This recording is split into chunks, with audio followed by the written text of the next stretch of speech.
Hey guys, I'm ReOrder and you're about to watch the first official tutorial video of mine.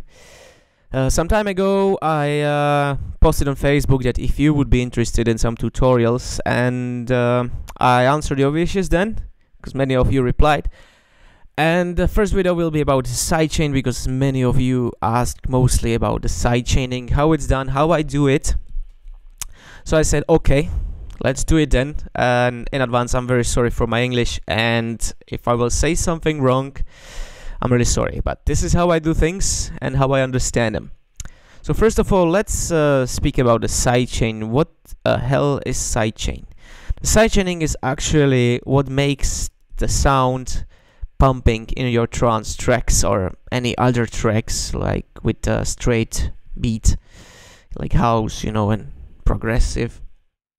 What it actually does, it's pretty simple effect that makes the sound to duck in a certain places.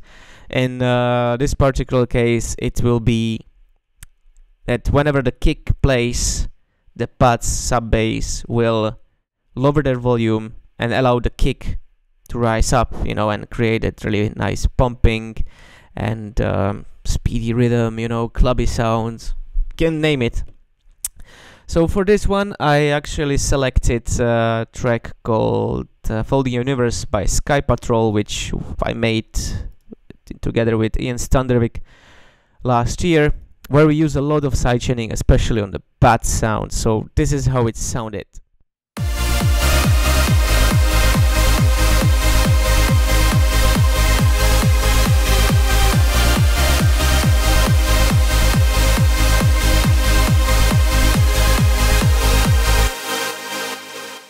And how would it actually sound without the sidechain? So let's check it out.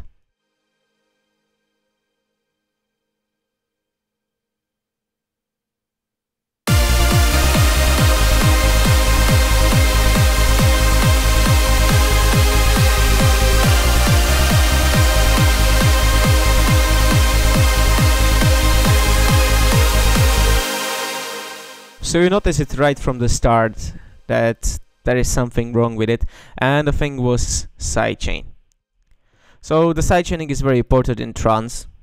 It's used in almost all the tracks. You can use many various things for sidechaining, but I will show you what I use, and that's the basic compressor sidechain from Ableton. You can also use LFO tool or volume shaper or any other plugin, but I'm old school, so I use compression still for sidechaining. So what do we need for the sidechaining? It's actually the something that will create the ducking effect, and that's the signal. You can either use kick, which I don't recommend, because for example, when you have a gap in between and you have the kick not playing at the certain parts, it just sounds weird, you know. You have a ducking here and then suddenly everything pops up. So I recommend to use a one sidechain line, which will be only doing the sidechaining. The signal will duck the sound, so we call it a sidechain, you can call it anything. And what it has to do, you just send only. You select over here that it will not go to master and play like it's playing, but you send only. It doesn't play, but it sends the signal. What I use for mine signal actually is a simple kick, which I made from few kicks from various banks. But a very important thing about my sidechain kick is that it's playing only on the first 1/8 of the bar, and it goes slightly by 1/64 out.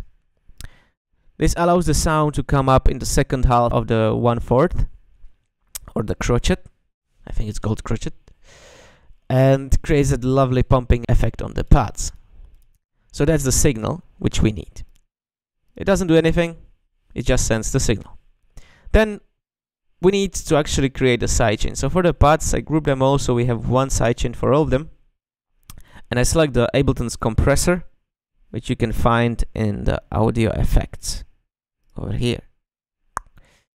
It's Ableton 8, so in the night the same, almost the same compressor. So what do? Click on the sidechain and select audio from, and this is our signal here, the sidechain. You can choose anything you want. you can sidechain by the sub bass, but I don't know how it would sound.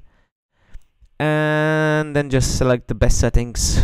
This one allows the clicky sound to be gone from the sidechain, and look ahead 10 milliseconds to achieve the best of the sidechaining effect. You know, it looks 10 milliseconds in advance, so it knows that this is coming 10 milliseconds before, so it can prepare all the sidechain settings. Then the attack, I use 0.02 for attack and 19 milliseconds. Sorry again. 19 milliseconds and ratio 3.6 and threshold minus 13.6 for the pads. For sub bass, I use the same settings, just the threshold here is minus 24, so you know, it doesn't interfere with the kick as much. So now we have the sidechain on the pads selected, so you can hear it sounds much better now.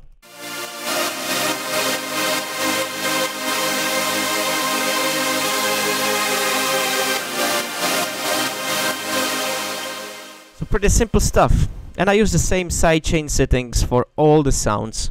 I sidechain everything, absolutely everything.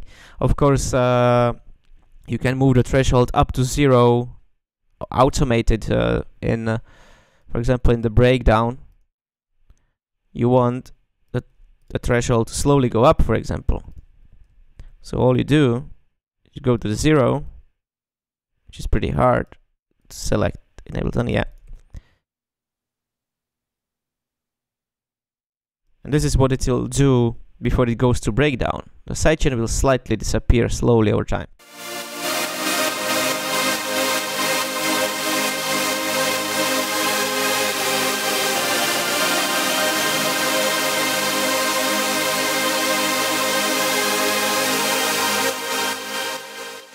So this is very nice for the transitions into the breakdown, you know, and then you just put it back when the kicks hits in. So this is how I do the sidechaining. I hope it was helpful. If not, then I'm very sorry, but I hope it did. Remember, you have to find that perfect sound for your sidechain signal, and then just play with the settings. You don't have to do it the same way I have it. Well, this works for me. When you play with it, something else will work for you. And yeah, that's it. So thanks for watching, and I will prepare some more videos. Just let me know what would you like to know, and I'll explain and show you how I do it. Thank you very much for watching, and see you soon.